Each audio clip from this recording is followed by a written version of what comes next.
Interest rates, now they're very high. Perhaps one of the very small number of good things about the pandemic was interest rates went effectively to zero and you could borrow money at 2% or even a bit less for quite some time. Now, they're much higher. The official rate's 4.35, I think, and the bank rates are sort of 6.5% to 7%, which is, to be honest, where they always used to be.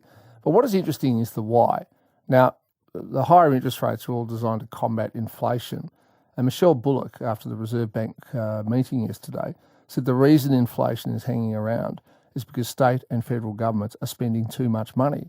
So you've got the Reserve Bank, which is one arm of government trying to push inflation down, and you've got the treasurers like Jim Chalmers and Tim Pallas here in Victoria, effectively by all their spending, pushing inflation back up.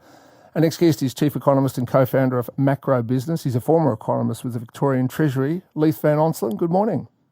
G'day, Tom. How are you?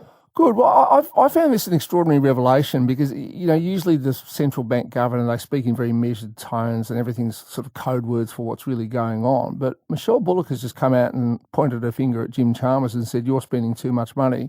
You're the reason I've got to keep interest rates up. Yeah, look, it was certainly a very welcome interjection by Michelle Bullock. What we effectively have here, Tom, is we've got what another economist has coined a burnout economy. So we've got the federal and state governments have got their foots planted on the accelerator, increasing demand across the economy, while the Reserve Bank's trying to slow the economy through high interest rates. And we've effectively got the Reserve Bank and the state and federal governments pulling in opposite directions.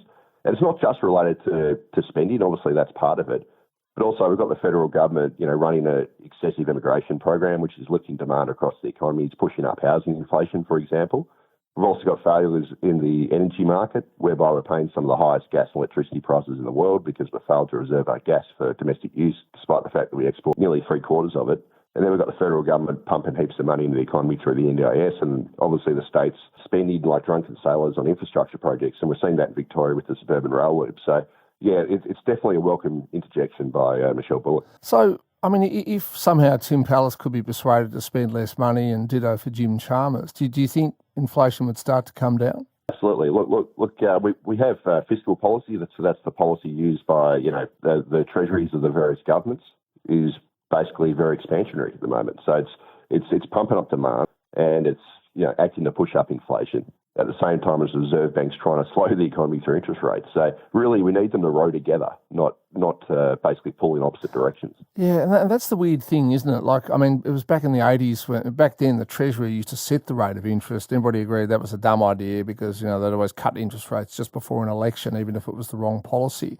So the Reserve Bank is independent. It does what it perceives to be the right thing, irrespective of the political, impacts of it.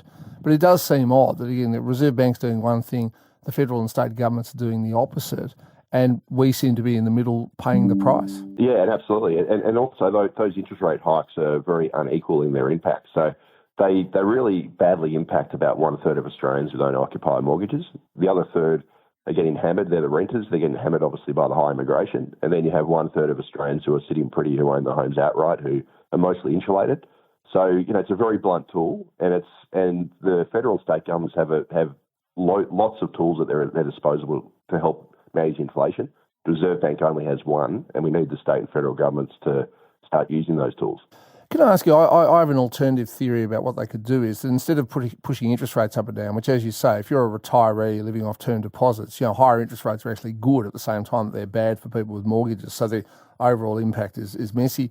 What if we just put people's superannuation up or down? So if you get paid, just keep the math simple, $100,000 a year, and you pay 10% super, if they decide that the economy is going too fast, for say 6 months to a year, they increase your super to 12%, and your take-home pay decreases, but your superannuation balance when you retire in 30 years' time increases.